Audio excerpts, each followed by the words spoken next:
basically there are theories of how to interpret the Constitution.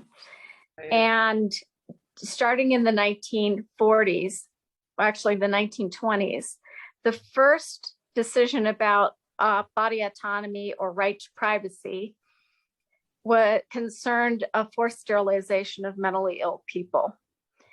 And that is when it's called the penumbra. It's not strictly written in the Constitution, but it's an implied intent, a penumbra.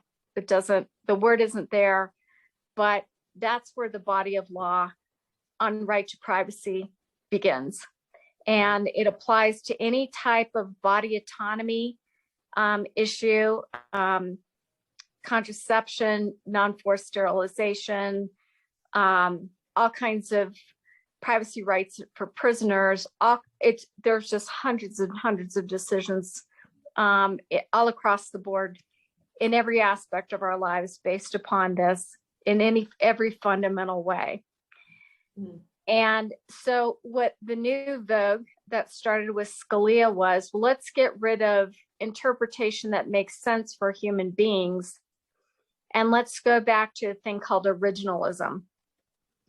So the opinion uses originalism just like the gun right opinion did yesterday. And it's basically an analysis of what white slaveholders would have done based upon their letters back in the 1700s. And if a right is not recognized at that time, it doesn't exist unless it's been written into the Constitution through an amendment. So if the word marriage doesn't appear in the Constitution, contraception doesn't. So an originalist would say, if that word is not there, there's no right. It's not intended by the framers. If the word is there, like arms, then they have to decide, is it an elevated right, like a First Amendment right, or is it a secondary right? The decision yesterday elevated the right to bear arms without regard to the language well-regulated militia into a primary fundamental right that cannot be burdened.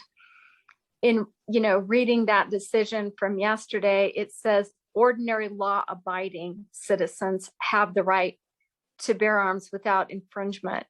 So my read is the new test is that you must be ordinary and you must be law-abiding.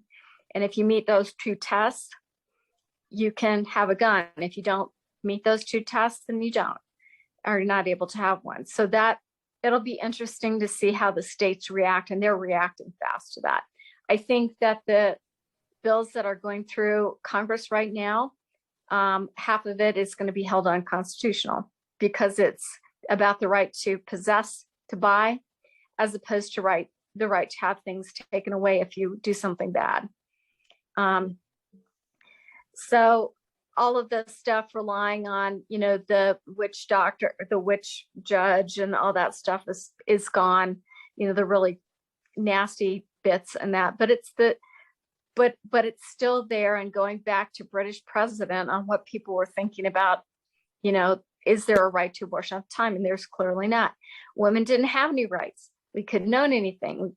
We could inherit stuff. And then if we got married, it'd all go away, so we didn't really have our rights until 1972.